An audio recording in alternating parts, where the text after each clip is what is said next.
This is The Basketball Show with Shane the Hammer Heel and Steve Mr. Magic Garfino. Brought to you by Unibet, TCL Plex, and NewsCorp. What they gonna say next? Hello and welcome to The Basketball Show, and it is brought to you by our partners at Unibet, TCL, and NewsCorp Australia. Jam-packed show here in the finals. Shane Hill, the Sydney Kings down, the Perth Wildcats. How good have the finals been? How good were the semifinals, and how good are the finals now? Just keeps getting better. It really does. It's been incredible. Taking it to a whole nother level, but talking about getting better. Hammer time. Is Bryce Cotton... Let's hammer this in. Is Bryce Cotton one of the best imports we've ever seen in the NBA? Okay, before you get started, he is definitely in the conversation. Has to be. He is clutch. He loves the big moment. 32 points yesterday. Stood up on the road. We know it's tough to be able to get road wins. History says that. He had 32 points. What I love about him is he found ways to be able to beat the defense. So the Sydney Kings play their drops defense. He was 9 from 17 from 2. So he didn't just settle for 3. Only 2 from 5 from 3s, but he got 8 free throws as well. But the clutch baskets he makes are as good as anyone that we've ever seen. Leroy Loggins could be the best. Went to 6 straight grand finals, numerous MVPs, Defensive Player of the Year as well. Did it for a long period of time. That would be the only question mark on Bryce. Yeah, okay. Well, I mean, I didn't get a chance because you really went with Bryce Cotton. I'm just agreeing on the fact that he has been, coming downhill against that. He has the ability. That's a low percentage shot, pull-up jump shots in today's game, and he can do it. But not for everybody. That's the difference, right? Okay, I think that's when we look at all that. That's not for everybody. Bryce Cotton will make that all day. He's proven it. And he has. As a matter of fact, game 1 was below his average against the Sydney Kings because he's rocking about 33 a game against the Sydney Kings. He loves to see them come. He does. And shout out to guys like Ricky Grace, Robert Rose, guys that were superstars for a long period of time as well. So let's not sort of just batten down the hatch on some of those guys that were here. They did it for a long time. Bryce Cotton still to do that. Okay, well, I got to get through my list right here. I got Ricky Grace, of course. You can't talk about winning championships and a great player. And I like those guys who do it over a long period of time. Find different ways to win. Ricky Grace right on the top of the list there. Rob Rose, clutch. I know he doesn't have the success. You looking at my notes? What's that? You looking at my notes? No, I didn't look at your. Well, I often look at your notes, but not on this one. I got my own. Rob Rose, clutch. He did everything, whether it was a rebound, a block shot, a clutch shot down the stretch. I love Rob Rose. And then the third one's always tough. I know we're not going to agree on this one. Leonard Copeland. Leonard Copeland, you have to play a role when you want to be successful. And Leonard Copeland could have done a lot more as an individual, but he played alongside Andrew Gaze, and what a perfect compliment to the greatest player, Andrew Gaze, playing this 7-time MVP, and he had to not be overshadowed and step up. As a matter of fact, in the one series when they played against West Sydney and Andrew Gaze was hurt, he averaged 40 a game. I'm with you. Did you agree with me on that one? I agree with you. I like it. All right. Bryce Cotton, free. Yeah. This is the Starting 5, brought to you by TCL Plex smartphones. TCL wants us to get into the top 5 topics. Let's do it straight away. What do you think of the final play of Game 1, Sydney Kings and Perth Wildcats? Well, it was a tough one, wasn't it? Because you didn't expect Tariko White to miss 2 free throws. First of all, cut it out. Are you kidding? He was the finals MVP last year, and then he has really gone missing, but missed both. You would have expected that Jayshawn Tate may have taken it to the basket. Down 2, had the opportunity to be able to do it. I think he'd want his time again. Instead, he runs a dribble handoff to Casper Ware, who obviously hadn't been hitting as well, and it was a tough shot for him to be able to take. So you would prefer them to be getting to the bucket, I would have thought. Yeah. Attack the basket, possibly get fouled, throw it to a guy who's wide open for a real good look. That's what you'd probably be talking about. All right, let's get into topic number 2. And Will Weaver's been playing the percentages all year to their advantages. They have won the regular season, but in the playoffs, can you do that? His subbing, Jayshawn Tate on fire, start the game. You would think, well, as a player, you'd be like, I'm rolling. Let's roll this thing out until I cool off a little bit. But he's gone with the percentages. He's gone with management. How's it percentages? We've spoken about this all year. I know. All right. Percentages. I'm trying to put a phrase percentages on taking. Jayshawn Tate had 5 points in the first 63 seconds of the game, and he got subbed out after 2 minutes 43. Percentages. I don't know any percentages to be able to take somebody out that's on fire. We've seen him do it with Casper Ware, who has struggled for the entire year. in this system when he's hit 3 threes in a game against Melbourne United during the season, and then he got subbed out after 3 minutes. So there's got to be a feel with subbing. So you can have your ideas of roughly what the combinations are going to be, when we're going to rest guys. But what comes into play is how the game's going. Foul trouble, who's hot, who's not, the opposition matchups, and when you think you've got an advantage to be able to take advantage of somebody in that matchup. But it blows me away. Yeah. Well, that takes us right into the next topic. Casper Get that off my chest. Casper Ware 0 for 10 from the three-point line clearly just was not getting it going. As a matter of fact, all year he hasn't been able to get going. He's had a good game here and there against Melbourne United, but really hasn't been the Casper Ware that we're used to seeing, especially in the clutch. No, and he's a quality player. I love Casper Ware, and you see him. He's a good team man too, because he will have the company line all the way saying, "No, I'm happy, I'm doing this." But you could tell he would have to be frustrated. I would be frustrated if I'm Casper Ware in this system, because it's such an equal opportunity system. There's not plays run for them like the Perth Wildcats are running for their man. We'll talk about that in a minute. But he averaged 19.3 for United in the playoffs, and then 18.8, so around 19 points a game. This year, he's averaging 9 points at 24% and 18% from threes. And I think it's because he can't get any rhythm, and there's no sets run for him where he knows he's going to be able to get his shot, whatever that is, and play with confidence. And if he doesn't get it, then he knows that he can make a penetration, get other people into the game, because his assists are low as well. He just does not feel like he's playing on instinct. I know we could talk about this all night long, but let's go to the flip side. Trevor Gleeson, who has historically been very stubborn about running his stuff in his early years of coaching, but this year he has really adapted to the strengths that they have on the team, which is Bryce Cotton for one. Well, I reckon Trevor Gleeson made a massive change to his coaching philosophies when he first got Bryce Cotton, and we were complimentary to him at that stage. Runs his flex system, and he's pretty stringent on the way he runs it. I don't mind that at all, but what he's done is he's added more flexibility, and he runs his offenses around Bryce Cotton. Takes a good coach to recognise, where's your superstars? How do we get them more opportunities to be able to put the points in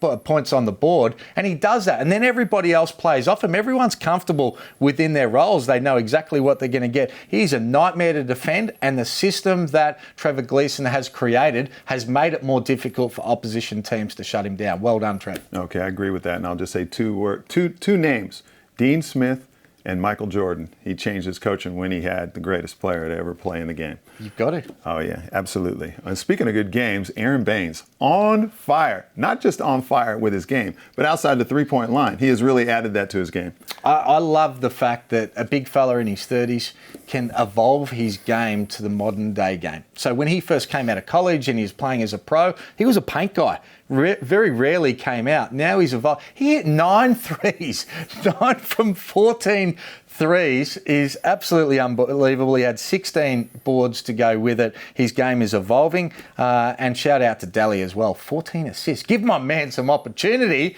and he'll deliver. Yeah, Australians balling, not just balling over in the NBA, but here in the NBL. Got some hot free agents that we should talk about. Nobody would be a hotter free agent than Chris Goulding, even though his time isn't up. He's still hot right now. Shout out to Agent 97 Weeks. He signed back with New Zealand as well. Yeah, but okay. You are right. Yeah. Chris Goulding, I mean, he's a superstar. Every team would want Chris Goulding. Interesting to see whether he signs a longer-term deal. That's what teams would be trying to get done, knowing that Tassie are coming in and he's from Tassie.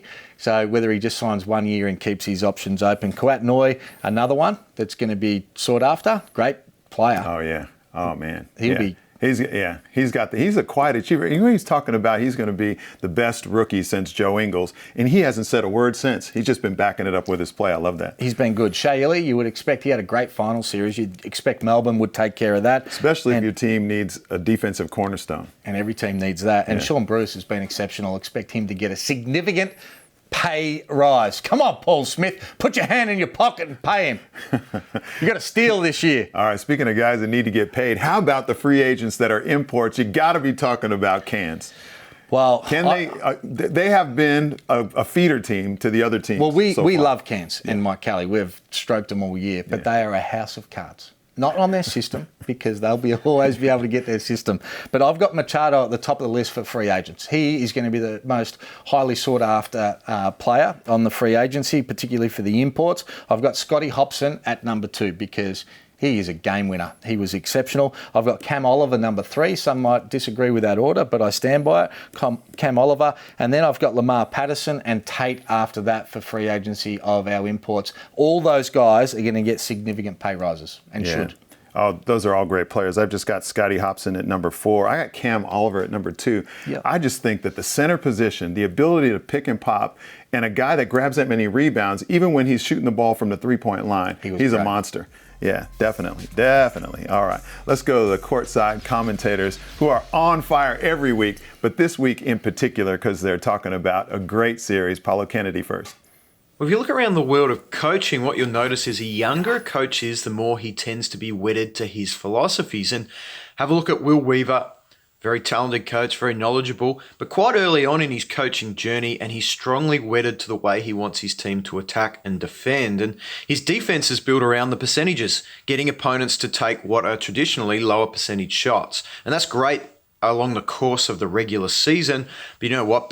Big games aren't won by the percentages. They're won by big players who can make big plays. And over the course of this year, the Kings coaching staff has had enough warning signs around their drops defense. John Roberson, Chris Goulding, Melo Trimble, DJ Newell, they've all shown they can take what the Kings give them and make them pay. And of course, no one's done it better than Bryce Cotton, averaging 33 points a game against the Kings. No matter what they try and do out of that drop system, he finds a way, and the Wildcats find a way to get him and his teammates shots. Now, what really good coaches and good teams are able to do is defend exceptionally well in multiple ways, depending on what each game calls on. And that's so crucial in the playoffs. What Weaver's done is tinkered with different ways within his own philosophy, but he hasn't got his team being able to play really nice, aggressive defense where they trap and show. So we're at this point now. They've lost 4 in a row to the Wildcats. They've got to win 3 out of the next 4. They've got to find a way to stop Cotton. Can they do it out of the drops defense? I don't think they can. They're a great team. They're still going to give it a shake, but I think they need to come back next year with more versatility at the defensive end. Yeah, that's right, PK. They've got to find a way to slow Bryce Cotton down, get the ball out of his hand. He takes the majority of their shots, and they've got to find a way to get away out of that. I'm not sure Will Weaver's the sort of coach that is going to make too many changes. And I don't mean changes by throwing everything out. Let's change everything. But slight adjustments because they believe in the percentages. The percentages haven't worked, and the challenge is thrown back to him. But let's get to D-Ruck. Can the Kings get something done in Game 2? A great Game 1 victory to the Perth Wildcats, and the Wildcats did a fantastic job of taking away the Kings game breakers. Who are the Kings game breakers? In my opinion, Lozada, Tate, and Newley. When those 3 guys are producing points, when they're making plays for teammates, when they're out running the floor and knocking down shots, it lifts the energy in that building and it lifts that team as a result. Now look, it was good to see Bogut and Lish get back into the swing of things and get impactful on the offensive end. But I don't think the Wildcats are going to be too concerned about those guys putting points on the board and the impact it has on the overall rhythm of the series. Now, Casper Ware needs to get himself going. His problems are not so much around the Wildcats, it's in his head. He needs to get himself somehow believing, and the Kings need him desperately now if they're going to get themselves back into this series. Guys, great job by the Wildcats. I'll talk to you next week. Well, D-Ruck talking sense again, and he's right about Casper Ware being in his head, but I think that they need to run more sets for him. Giving him an opportunity will build that confidence as well. All right, confidence is what the Perth Wildcats have. Nick Lakovich is over in WA. What's he got? Well, what an incredible Game 1 it was of the NBL Finals Series, and what an amazing road win it was for the Perth Wildcats in Game 1. I'm going to focus in on the 2-time reigning MVP, Bryce Cotton, his impact in this game and how important it'll be throughout the series. But firstly, Sydney Kings and Will Weaver fans, you need to accept the fact up until this point, you've had very little, if any, success against Cotton and the Wildcats. 5 games played to date, 4 losses, and the numbers tell a damning story. Cotton, 33 points a game, close to 50% from the field, and effectively 42% from the three-point line, and near perfect from the foul line. And in this game, he took close to 33% of the Wildcats' shots. Why? Because the Wildcats' offensive execution is predicated around putting the ball in the best shot maker's hands. The bigs do a great job in creating great screens so he can get separation off handoffs, off pin downs or turnouts, where blended in with his speed, his change of direction allows him to elevate and continue to knock down shots and make shots for his teammates. If the Sydney Kings continue to allow the Wildcats to loosen up their defense with their great screening action and ball movement and allow Cotton to get to his sweet spots and get in rhythm, it'll be a loss in game 2. And in actual fact, I think they'll lose the series if that happens. Right now, this game now is only played between the ears. Who has a greater belief in their structures, their systems, and their scout? And the Wildcats hold the edge based on the game 1 win. Well, I agree with all that from Lacko, and I was out at the game, and when you talk about Bryce Cotton, his ability and pace for his first couple of steps when he's off the ball and the options he's got to go either way on turnouts or pin downs is incredible. He gets a metre or two straight away by creating space, gets those dribble handoffs, and then it's really difficult to defend after that. Again, talk about adjustments, it's got to come from Sydney. Yeah, once again, thoroughly handled by our courtside commentators. It's time now for the Unibet game preview.